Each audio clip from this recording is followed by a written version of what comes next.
Hello, welcome to day 19 of the hashtag July postcard play hosted by Carrie the Crafter.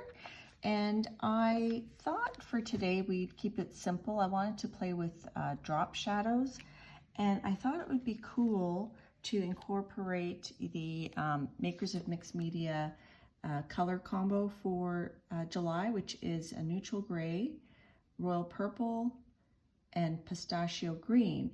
Now I thought I like these Pantone chips, and I do have these set of Pantone 100 postcards. So I've done some painting on some of them. There's a challenge, a Pantone challenge, where you use the color of the card. So this one's deep cobalt. This one was actually this sort of red color. So these are just painted, but I thought, wouldn't it be cool to do one using this Flora Fauna stencil from Paula Keen, available at PMR Studio. And I thought that would be really cool on this card here. So this is the closest I could get to that pistachio color. I didn't have the actual Pantone card. I pulled out my Distress Oxide just to look at this color of cracked pistachio, and I think it's a similar tone. I'm not going to use this today. We'll use that in another video. Not that color, but we'll use some Distress inks in another video. But I thought that just fits perfectly on here. And then I was thinking, how am I going to get a drop shadow on there? So I could, just stencil directly on this without the gel plate, but since this is July postcard play, I thought let's make ourselves a challenge. Now with the color combos, you can also use the colors plus metallic. You can use also black and white. So this has the black and white. I'm going to add metallic using the champagne gold stencil butter, and I'm going to use it on the gel plate. I find one thing that's nice about using the stencil butter on the gel plate is you get really good contact, so you don't get seepage of this underneath.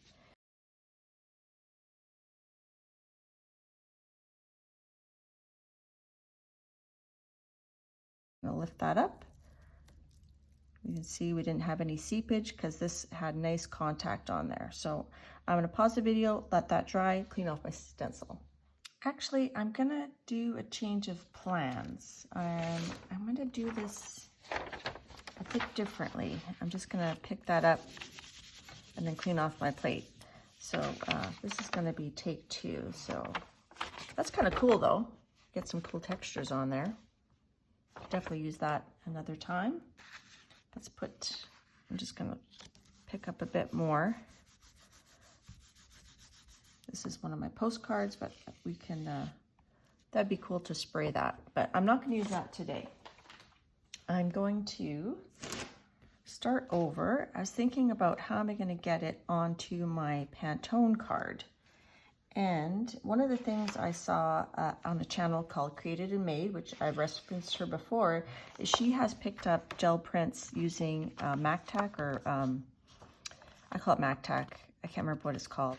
But when you do that, I was thinking that would be cool, because then I could just, cut out the square that I want, and then I could just stick it on here. But when you do that, instead of being reversed, your layers will be as you see them on the plate, because you're picking it up and then you're sticking it down. So you're not pulling off this way. Like you're pulling off this way, but when you stick it back down, it's going to be back to how you see it on the plate. So I think I'm going to do the gold last, actually. So sometimes you have an idea and then you have a little bit of a false start. You think, how am I going to achieve that? So it's about, I like jelly printing because it's kind of about problem solving and how the layer is going to work. So that's going to be our final pull with the stencil butter. Okay, so what we're going to do next is we're going to try this again, and we're going to think whatever we see on the plate is what we're going to get. So I'm actually going to start with a gray color, and I know the color combo said a neutral gray, and if you watch PM Artist Studio, Patricia does a really excellent video about mixing grays, but I'm lazy. I'm not going to mix a gray. I'm just going to use this gray. This looks more like a warm gray, but I'm just going to go with it. So I'm just going to brayer it on here. I'm just going to use my little 2-inch brayer here. Try Try to keep it in those spots.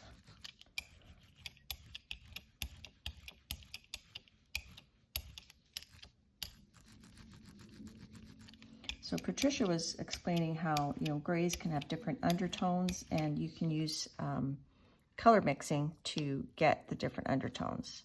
So that's our first layer. I'm also thinking it would be cool to have like a border around the flower. So I'm just gonna put my card under there so I know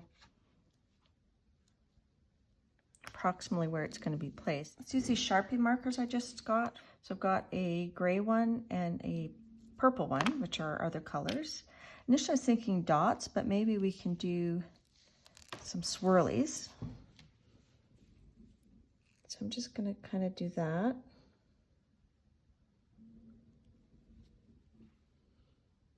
To kind of, this is a brush tip, so you can actually get varied line widths.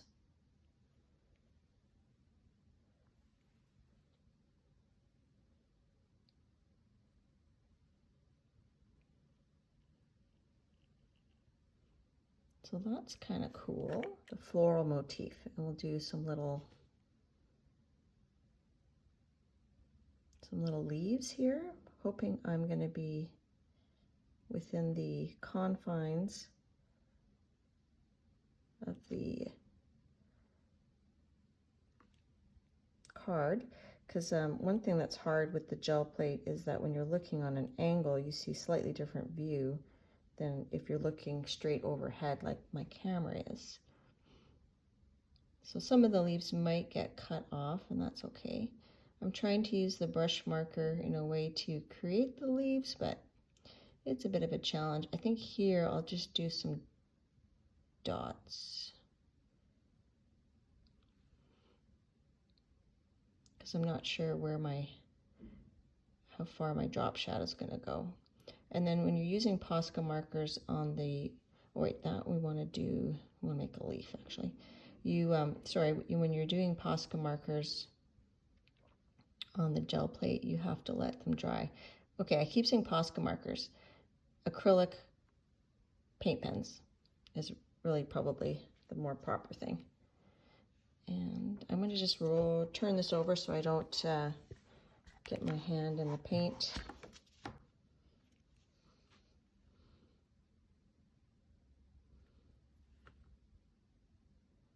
Maybe when we use the stencil butter, I can make some little dots as well, some gold dots on this border, but we're not at the stencil butter stage yet. I'm having trouble doing my leaves upside down here. I'm not a professional brush letterer, obviously. But you don't have to be, just have fun. Just trying to keep the sort of folk art style. Okay, how does that look? I think I need one more leaf here. And we still gotta let these layers dry before we add our next color, which is gonna be the purple. So that's dry, so I can offset this down and right. So I'm going to use this for my purple. It's a heavy body bright purple. Maybe I'm going to spread it with my silicone spreader.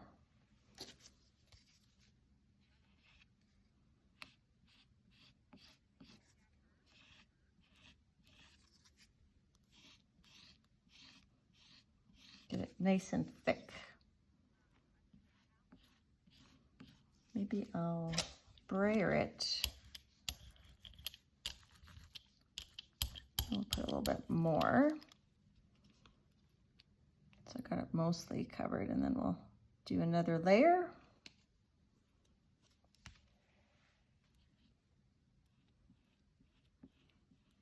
Let's just do it nice and thick. We're really going to test that MAC tack to see how thick of a layer it can pick up. So I want that nice and dark. All right. I think that's pretty good. I'm gonna let that dry and I'm gonna clear off my stencil. That's cool. Okay, so we're actually 2 hours later because I had some stuff to do. So I'm gonna put my stencil here. I wanna make sure I still have some of the gray showing.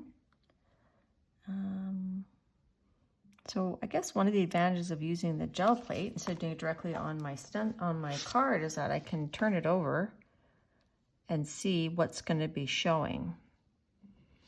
So where we have the open space, that's going to be gold, and then I can kind of see, I will have some gray and some purple. That's too far. Let's go. Here's the purple, here's the gray. Let's split the difference and go higher. Let's see what that looks like.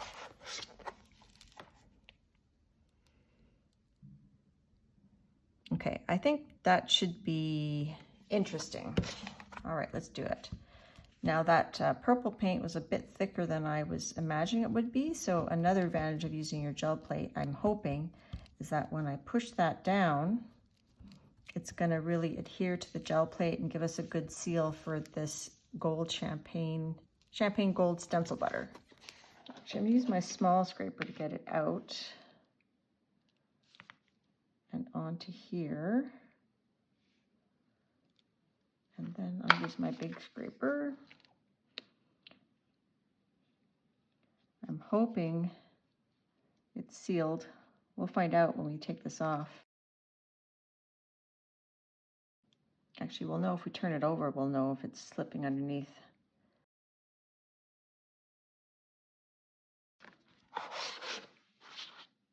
Oh, it seems like it's pretty contained. I like that. So I'm not used to using a gel plate in this fashion where what you see on the top is what you're going to get. So for me, it's a different way of thinking for sure. So I'm just going to load that up, and then we'll use our flat spreader to finish it.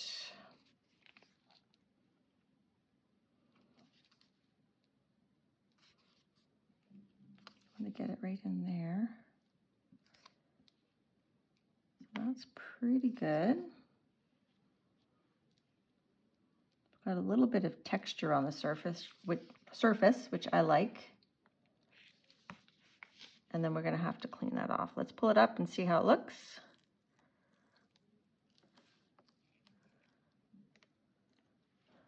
So that's kind of cool. So you got the gold, the purple, the gray. That's how it's going to show. Now I talked about maybe doing some gold on there. I'm going to go wash this first. So I'm going to use this dotting tool to make some dots just with some gold paint. I'm going to use this Iridescent Precious Gold by Pivio. I could use the stencil butter, but I think it risks being a bit too raised. I don't know. So we're just going to go around like that. So I'm just going to continue that, and I'll show you when we're at the pulling stage. Okay, so it's been about an hour and a half, and that feels pretty dry, even though it's a thick layer. And I'm going to put in my number 19 before I put my MAC tack, or I found out it's called contact paper. So I just cut a number 19 from this little Admit One ticket. It's actually, I think, could be like a vintage one. And I'm thinking I put my card under there so I could visualize where the 19 would look best. And I think I like it up in this corner. And we're going to sandwich that in. So I think it's pretty good right about there. It's not like perfectly square cut or anything. And then I'm going to take my MAC tack. So this card is under here just to give me kind of like a reference. I'm going to stand up, and I'm just going to pull the backing off of this contact paper. Okay, so I got started there. So I'm just going to press it down. I cut it a little bit bigger than the card. I want to have the bottom level with it, I think. Press it down in the middle and then burnish it really well. So I'm going to give that a good rub. Okay, so fingers crossed, we're going to get all the layers. Some of the paint layers aren't coming up there. Just going to give them a little rub here. If I rub it as I go, it'll release the paint. This part seems to be coming up well, the thick part. It's the little thin paint. Interesting. It's the thin areas that are having trouble adhering. It's like a reverse rub-on.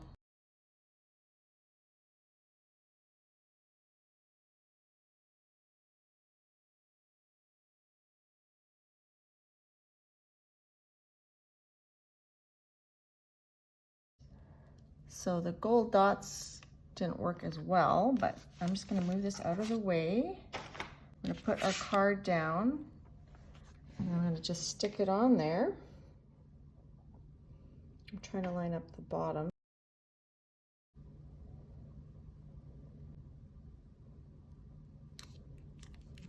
See that? Now the purple, the thick purple paint looks almost black. But the the acrylic markers look purple. So I'm gonna give that a good burnish with my bone folder, I think.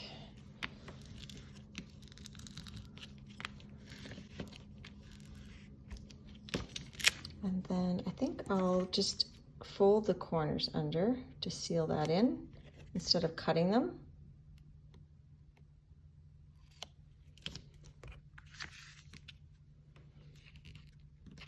Now these Pantone cards are not quite 4 by 6, so I'm going to mount it on a black cardstock.